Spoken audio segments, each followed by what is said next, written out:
Dans le cadre du programme Une voix pour toutes financé par la Confégis, Casamance Santé, en collaboration avec la Fédération sénégalaise de rugby, a organisé une formation en secourisme au Cap Skirring. Une trentaine d'entraîneurs, coachs et professeurs de pêche du département ont ainsi pu bénéficier de cet apprentissage précieux, alliant théorie et pratique, afin de mieux répondre aux urgences sur le terrain. J'étais sur des formations d'initiation pour des filles. Je voyais que c'était bon, mais être aussi coach, c'est trop difficile des fois. Et ce que j'ai aimé sur la formation, un jour je deviendrai futur coach. Et si mes élèves ont des problèmes, je pourrai les sauver. Je serai le premier secouriste. La formation était trop bien, car on se partageait des idées. Ce que je connaissais, je le dis. Et ce qu'eux aussi le connaissaient, je le dis. La formation est un partage, à ce que moi je pense. Comme elle, tous les participants saluent la pertinence de cette formation qui leur offre désormais la possibilité de réagir efficacement face aux situations d'urgence. Derrière cette initiative, Casamance Santé se mobilise pour la sécurité des e-sportifs. La coordonnatrice du pôle sport et santé nous explique les motivations de l'association. Alors Casamance Santé porte depuis le mois de janvier le projet qu'on appelle Une voix pour toutes, financé par la Confégis. L'idée vraiment de ce projet, c'est de promouvoir le sport féminin. Les garçons font beaucoup de sport, les filles un petit peu moins. Donc l'idée, c'est vraiment d'encourager la pratique sportive féminine. Pour ça, il y a plusieurs axes. L'initiation des filles au sport, les causeries qu'on fait auprès des équipes sportives féminines. Et là, aujourd'hui, on est sur le troisième axe, monter en compétence des coachs sportifs des équipes féminines. Donc là, on est sur une formation premier secours et premiers soins dans le sport, pour que les coachs puissent avoir tous les outils pour réagir en cas de blessure au sein de leurs équipes. Alors là, c'est une formation d'une journée.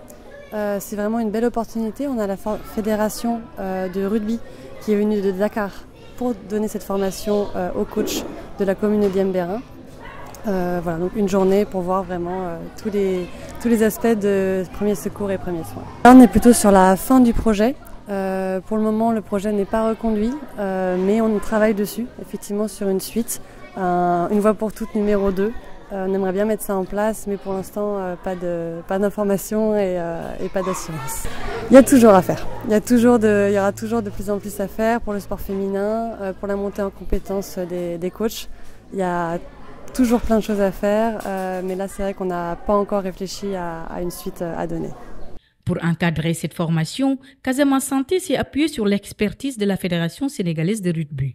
Le médecin et formateur, expert des questions de sécurité, revient sur les principaux modules enseignés. Alors, elle s'articule sur 10 modules. Voilà, sur 10 modules. En premier lieu, la chaîne de survie.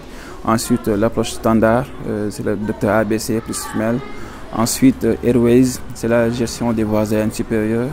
Ensuite, breathing, la respiration et la suffocation, la circulation, ensuite les blessures des membres, blessures tête et cou, la réanimation cardio-pulmonaire avec les massages cardiaques et le défibrillateur.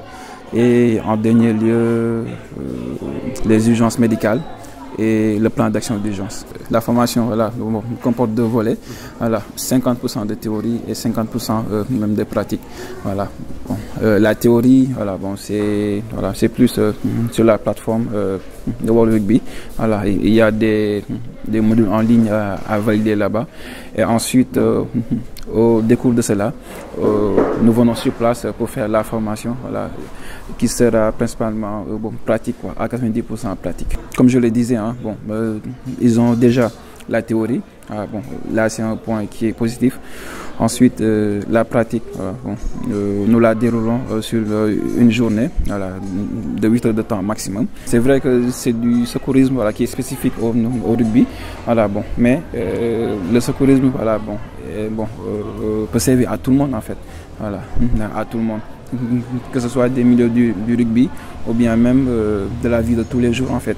La collaboration avec la Fédération sénégalaise de rugby a été déterminante pour la réussite de cette formation. Le responsable de la formation nous parle de l'importance de ce partenariat.